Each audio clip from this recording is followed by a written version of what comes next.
So welcome to the Online SuperCoach podcast. Today we have a content marketing expert and an author, John Egan. So welcome. And before we get started, I just wanted to ask you if you had like a phrase or a mantra that kind of motivates you or excites you for your day. Well, it doesn't necessarily motivate me every single day, but it's something that underscores what I try to do and also what I try to tell people in the book that I wrote, and that is fail quickly. Yeah. Don't fail slowly, because that can only do harm to you in the business you're trying to build. It's great to experiment with things in content marketing or anything else you're doing, but if you see that it's not working and you keep seeing that it's not working, it's time to move on. Yeah. Rip the Band-Aid off. Yes, exactly. Exactly. That's great. So before we get in, I have so many questions for you. I think you're a terrific guest for us because as a trainer or a fitness coach and you're looking to go online or you're already online, it's absolutely imperative that you develop your own content. So I think you are a natural fit for this podcast. And so I really thank you again for coming aboard. But if you could just take a couple minutes, just telling us a little bit about your story, your career history, and where you've acquired all your expertise. Well, I started off getting a journalism degree in college and then went on to become a newspaper reporter and editor. And I left the newspaper business in 2006, which was good on my part because newspapers have suffered a lot in terms of trying to maintain revenue because of the shift from print to online. Yeah. So since then, I have done freelance writing, freelance editing. I've also worked in-house at 3 different companies doing content marketing.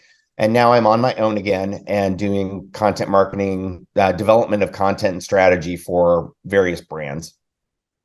Gotcha. That's excellent. So let's just start with the definition. What is, in your definition or the definition of content marketing, and why is it so important? Well, I'll take the first part first. The definition of content marketing is not that complicated. It's basically putting content out there for your audience or your future clients and customers that will resonate with them somehow. You want to entertain them, you want to enlighten them, you want to educate them, you want them to keep coming back. So it could be anything from a podcast, which is what you're doing, or blog posts, or videos, or any number of other types of content fit into that bucket of content marketing. So I was talking to another podcaster recently, and she latched onto the fact that I like to talk about content marketing being infused with a little bit of DNA of journalism. And that's the way I like to think of it is you can express opinions, you can write what you want, but it really needs to be based in fact, and it needs to be accurate, and it needs to be content that people are going to want to share, frankly. Yeah. So you think it's important because it's just how you're going to grow your audience and make your business a little bit more effective, essentially. And you gave us how they'll follow you. Yes. Right. So it's all about building your brand, and content marketing isn't necessarily going to fill your sales funnel. It can, but it doesn't always have to. What it's about is building your brand's awareness and authority so that people trust you, they like you, they want to come back for more content. They want to, word of mouth marketing is very, very important. So maybe they read a great blog post or they saw a great video that your brand produced, and they start sharing it with their friends and relatives or their coworkers. So it's all about kind of building this maybe not so tightly knit community of folks who are fans of your brand, essentially. Right. Absolutely. Now, let me ask you a question. For someone who's just starting out as a trainer and you're not really sure which direction to go, there's so many different platforms. I mean, you just named a few. Are certain platforms better or, better than other platforms for doing what you're saying, like developing your brand, developing your content, or is that more specific toward the industry that you're in and what your audience is trying to I gather? get asked this question probably more than anything else. And Sorry. there's no right or wrong Technical? answer. There's no right or wrong answer to what kind of content is good or not good. Yeah. What you have to figure out is, where's your audience consuming content, or where do the people you want to reach Right. consuming content? So are they really hot on YouTube? Are they TikTokers? Are they more on LinkedIn because you're doing more B2B? Is Facebook going to be a better spot? You need to kind of experiment, do some trial and error, and see what kind of content works well. And Right. so you may find that, hey, TikTok is blowing up, or you may find, hey, YouTube works better. And you don't necessarily want to limit it to just one type of content, but I will say that you don't have to do every type of content. Just Right. do the type of content that works for you and that your audience is getting something out of, because there's no sense in creating content that nobody is consuming. Exactly. Exactly. What have you had any experience helping, or in the fitness industry? Anybody in the fitness industry? And if so, which of those, all the different platforms you just mentioned, do you have an opinion as far as which platform is more or less better or worse than the others? I will say I do some health and wellness writing, and they get a lot of the client I'm thinking of gets a lot of traction with their blog. Blog. So I think blogging is something that most brands should be doing, as long as it's consistent and you do it. If you are supposed to be doing it once a week and your audience is expecting it to be done once a week, then do it once a week. Right. Don't kind of be like, oh, I don't feel like doing it today, so I'm not going to do it. And so then the week becomes 2 weeks, becomes 4 weeks, becomes a month, and then you start losing your audience. Consistency is key. Yeah. So yes, but I will say within the fitness industry, videos, TikTok, those sorts of things, the visual learning aspect of it Yeah.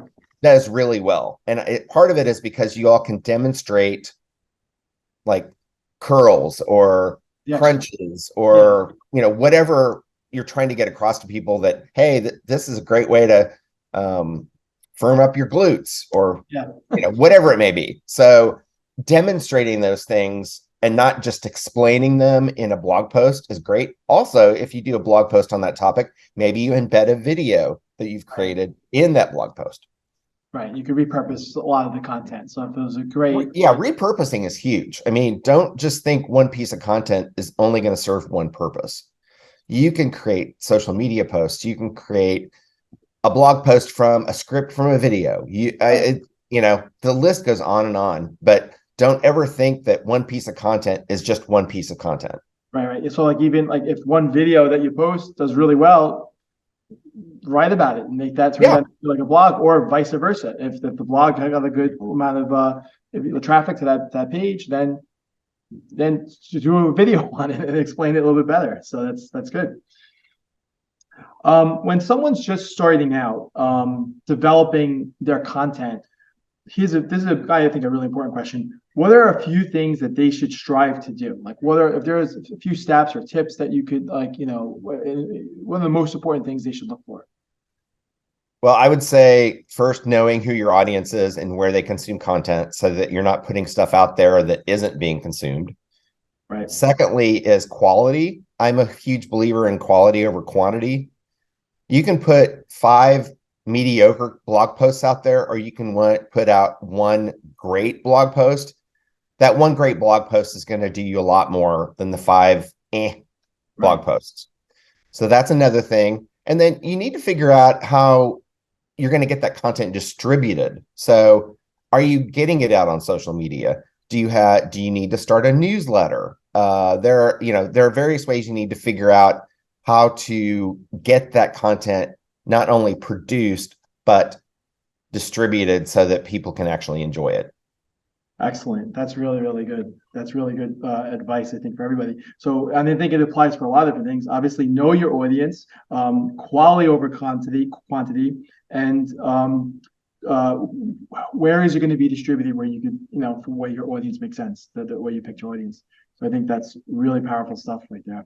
Um, is this expensive to develop your own content, or are there ways to do this, inexpensively? Let me clue you in, and you may not have gotten into this chapter in my book yet. One of the startups I worked at, Well, I have. what's that? I have gotten to the chat. That's why I set it up. Okay, good. I had zero budget. I had to do so much of it on my own. And I did the research, I did the writing, I pushed it out to media outlets that would be interested in linking to the content and writing about the content. I think you must be referring to the World Naked Gardening Day chapter. Yeah. Yeah. So when I was at the startup, and it's still in existence, they do lawn care, landscaping, outdoor services. And it's really hard to generate content that people are going to get excited about when it comes to lawn care. And so I thought, well, what can I do? I was constantly looking for ideas. And that's one thing you need to do, is just constantly be on the lookout for things that you can write about or do a video about or whatever it may be that relates to what you're doing and what your audience would be interested in. So gardening, lawn care, they go together. So I decided to do a ranking of the best cities in the United States to celebrate World Naked Gardening Day, which really is a thing. Yeah. I didn't know about it till I did the research, and it blew up. We got on the Weather Channel. We got media pickup all over the country. It was a huge success. But again, it's one of those things where I didn't know that it was going to blow up the way it did, and the Weather Channel was going to call me to do 2 live segments. But you have to be prepared for that too. You have to be mindful of the fact that, yes, it may do well, but if it really takes off, then you need to ride the coattails of that and make sure you're extracting as much success out of it as you can. Yeah, and it could lead into maybe another one or something else that you do. Yeah. How did you even discover? I mean, I would have never known that either. Then who does? How did you even discover about that day? I probably was Googling something about gardening, and somehow that came up in a search, and I was like, what the hell? What? Yeah. What's this? And it's a real thing. And I was like, now how can I capitalize on that? Yeah. And so I thought, wait a minute, I can rank cities based on their weather, whether it's humidity, wind, temperature, all those kinds of factors, and then rank them based on where it would be most comfortable to be doing naked gardening. And it turned out Miami that year was number 1. I think they've changed the ranking criteria since then, so it's not always the exact same city, but they still do the list. Wow, that's pretty good. So there are obviously ways that you could go viral and really develop great quality content with very low budget. But are there other strategies? I guess I almost don't answer the question because you were able to do it there, but I was trying to get towards like, how do you develop high quality content with the low budget? I guess that was kind of where I was going for. Well, there are a few ways you can approach that. I mean, if you know that you are good at producing content, whether it's video, whether it's podcast, whether it's writing a blog post, then go ahead and do it. Now, there are other ways you can try to find inexpensive talent, but you get what you pay for. That's another one of my mantras is, if you're out there looking for cheap content, you may be able to find it, but then how much time you're going to be able to spend, are you going to end up spending cleaning up that content? Yeah. And I'd say another thing is, lean on interns or lean on people internally who may have talents that you're not even aware of. So there are ways to get around the fact that you don't have much money. Now you may have to spend a little bit, but it doesn't have to break the bank. Yeah. Yeah, that's a good point. one of the, in my gym, when we develop content, we use, some of the staff who are very comfortable and familiar with developing content like that. Right. Right. So that Yeah, you works. tap your resources that you've got internally, Yeah. and you never know what you might find. You may find somebody is like, oh yeah, I studied videography in school. Oh, well, great. Then go for it. Let's do some, but don't just send them off and say, do a video. You have Yeah. to have some sort of plan around it. It's like, let's do a video about how to shed weight after the new year. Yeah. Yeah. Exactly. Even just last week, one of Online SuperCoach's clients, he owns a facility, and he's an older gentleman, and he's, on the ball. He's got a handle on the what's trending in the industry, and he's saying he has one of his underlings, helping develop a lot of the content as well, as they're a little bit more fluent with it. So that's absolutely just to follow up on what you said. And a lot, I would say, in your area, wherever you may be, there's probably some college students who are just itching to get some experience. Yeah. And they may be willing to work for credit rather than for money. And I've had interns who didn't have to pay necessarily, but they were earning credit for what they were doing. So that's another way to approach it. But be creative about trying to find the resources and not just throw up your hands and say, I can't do this. Well, maybe you can't, but there's somebody who is capable of it, who's not going to charge an arm and a leg. Right, right, and who could be really good and really good Yeah. quality. So that's good. That's good stuff. So obviously, for any business or entrepreneur, they want to, make more money. So how, for their business. So how does investing or developing great content, or more spending more time into developing the content, how will that, help them earn more, create more revenue for themselves? So the return on investment with content marketing is sometimes hard to measure. Yeah. And it's always good to walk into it with the mindset of you're not going to expect to get X number of leads for X number of blog posts. It shouldn't be this tit for tat. A lot of content marketing revolves around raising awareness of your brand and getting more eyeballs on your content, and just it builds on itself. So you may not see a direct result, but if your web traffic is going up, if your YouTube channel viewership and subscribership is going up, then you're doing something right. And that eventually can lead to sales. Now, there are specific pieces of content that you may be able to use that have a more direct correlation with revenue, such as, if you do a white paper or a case study and you have people input their email address to download it, Yeah, that's a great way to capture leads. So that's one tactic that you can use that's a little bit more sales oriented, but I wouldn't approach it with the mindset of we need to make X number of dollars to make this work. It's an investment in your brand. And I can guarantee you, if you do it right, if you do content marketing right, it will pay dividends. You just may not be able to draw a line from A to B saying this caused this. yeah, yeah. Well, what I say to a lot of our clients who come into our program is, because a lot of them are asking about what they need to invest in, let's say, Facebook ads or some other marketing platform.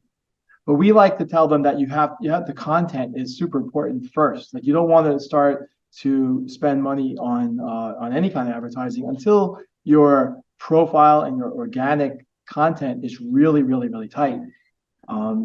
These days everyone's a very educational buyer, and they could scroll very easily. So they will check you out first. So it's really important to have that great organic content, like, really working first before you even think about, spending any dollars. Because in my opinion, you're just wasting your money. If you can spend money, they're gonna come to your profile, and it's not really, optimized. They It's don't kind have of like content on there. it's kind of like going on a date and then there's no spark, there's no conversation, and it's like it's just you went on a date, but that was about it. Yeah. Yeah, exactly. So I have one other question here, and it's a little bit off the beaten trail, only because I wanted to ask because it's so relevant in the news cycle now. You know what's going on, the Chat GPT. I knew you were going to ask about that. So it's so interesting and it's very fresh. It's very new, obviously, and you're just hearing like so many examples of people taking, utilizing that as a source to develop some kind of content, maybe a blog or what have you. So I just wanted to ask your thoughts on ChatGPT and what you think might happen with this industry specifically. Okay, well, let me give you my take. And I before I give you my take, I will tell you there are probably more opinions about this technology than there are pizza joints in Jersey Yeah, or New York. sure there are definitely more. Yeah. So I find it interesting because there are a wide variety of opinions, but where I sit on this is don't dismiss it, but don't depend on it 100%. And here's what I mean by that. It can help you flesh out an idea, but you've got to be careful how you use the content that's generated because, and I did some reading on this yesterday, and I actually downloaded the app. I haven't used it yet, but there are inaccuracies that show up, and you have to be mindful of that because you don't want to put content out there that is wrong. Yeah. Wikipedia can do that for you. They can put out incorrect information. I mean, a lot of it's accurate, but I would never depend on Wikipedia for doing research. I would say also that it can help spark ideas. It can, the way I'm looking at it is it may even help you do some research because what I was reading yesterday is that some people are using it and finding that it surfaces legitimate research on a topic that they hadn't come across. Yeah. So, but Google is watching this like a hawk. And if they get any sort of inkling that you are relying a lot on the chatbot, the AI to generate content, you may get punished in Google. And then, good luck trying to get anybody to find you in search results because most people don't go past page 1. Yeah, absolutely. So that's another interesting thing. And I do think that Chat GPT, I mean, this is a little even further off topic, but I do think that is a real challenger to Google because, instead of Googling something and, Chat GPT seems to have the capabilities of having a little bit more precise answers to certain things, Right. It's drawing on any number of sources of information about what you're searching on. Yeah. And if you read some of the content that's been produced so far by this technology, it reads fairly well, but it can be a little formal. Yeah. Yeah. In the way it sounds, but proceed cautiously. I guess that would be my advice is tinker around with it, but don't think. I think that's very sound advice. I absolutely think that. And I had to ask, I mean, people are using it already or trying to experiment with it in their content. And you have been in the industry for a very long time and you've seen a lot. So I really want to see your opinion on it. And I think that's a very, very sobering and sound approach to it. It could be advantageous, but don't over rely on it. You don't over rely on it. No, that would be, I think that would, at this point, would be a huge mistake. Yeah. Now, ask me in 10 years and it might be a completely different story. But, 2 years. how many types of technology have come along and we're like, oh, this is a game changer, or, oh, this won't have any effect on things. And it turns out quite differently from what we envisioned it being. Yeah.